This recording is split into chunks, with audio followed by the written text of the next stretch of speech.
Well, in the studio now is the Middle East expert, Dr Saul Zadka. Rumours that Iraqi forces have surrounded the city from 3 sides in the last few hours. This isn't going to be a quick battle, though, is it? Well, not exactly quick. It's a tall order, even over-ambitious, because not only that the Iraqi army would like to take or retake the town of Ramadi, the capital of Anbar province, but also they want to take the refinery city of Baiji, which has been taken over by the Islamic State after it changed hands several times in the last few months or so. And this is in order to cut the supply lines from the north all the way to Ramadi in the south. And it is really a fighting that is going to be conducted by a mixed bag of forces. First and foremost, the Iraqi forces, those who were trained by the Americans, those who were not trained by the Americans, of course, and the Sunni tribes, as well as 4 different Shiite groups under the umbrella organization called Hashd al-Shabi, which means the Popular Mobilization Units, under 4 different banners. All of them, with a great deal of coordination, hopefully will try to flush out the Islamic State, not only from Ramadi, but also from Baiji. Yeah, it's all very complicated, isn't it? And the Iraqi government and the US, America, both blaming themselves really for Ramadi and how easy it was for IS to storm in there and take the city. The Iraqi government particularly keen to get this city back, aren't they, after the level of almost ridicule they faced after losing the city so quickly and easily, when they had far more people, far more troops on the ground there. Oh yes, of course, ISIS was outnumbered by about 200 to maybe 3,000 on this Black Sunday, the 17th of May, that everybody in Iraq would like to forget. And the humiliation is far greater than the one that happened in Mosul last summer. So after Ashton Carter, the American Defense Secretary, said that the Iraqi army lacks the will to fight, this has caused a great deal of anguish in Baghdad, and the Prime Minister Haider al-Abadi tried to say that this is not true. In a way, it was not really a slip of a tongue. He wanted to motivate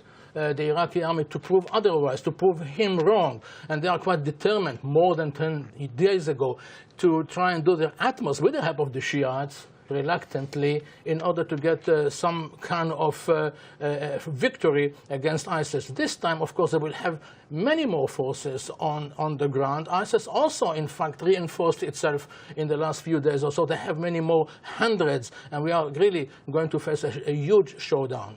Yeah, it's not just territorially important for IS to take cities, you know, in Anbar, like the one that they've got taken here, but it's also just what they do in these cities, isn't it? Once they've left them, you see all the pictures of the devastation they've caused, the buildings that they've destroyed, all the arms that they've taken.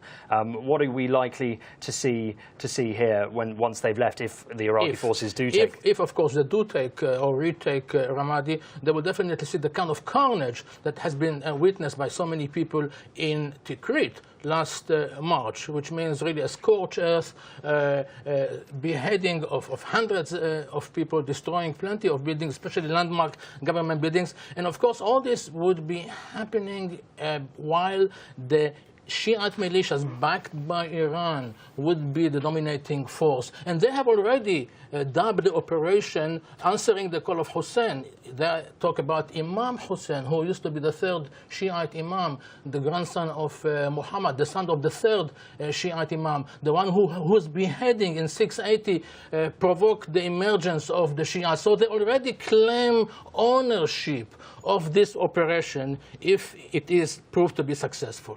Yeah, and as you say, many tribal leaders in Anbar concerned with the inclusion of Shia units and the sectarian divisions that could cause. And the outcome could be horrendous, because they committed war crimes against the Sunnis after taking over Tikrit and the surrounding villages, and the same could happen in Ramadi itself. Yeah, let's just move on, if we can, Dr Saul Zadka, to this breaking news that we brought viewers a little earlier in the programme. This is that the Libyan Prime Minister Abdullah al-Thani says he survived an assassination attempt after his car was attacked by gunmen in the city Tobruk.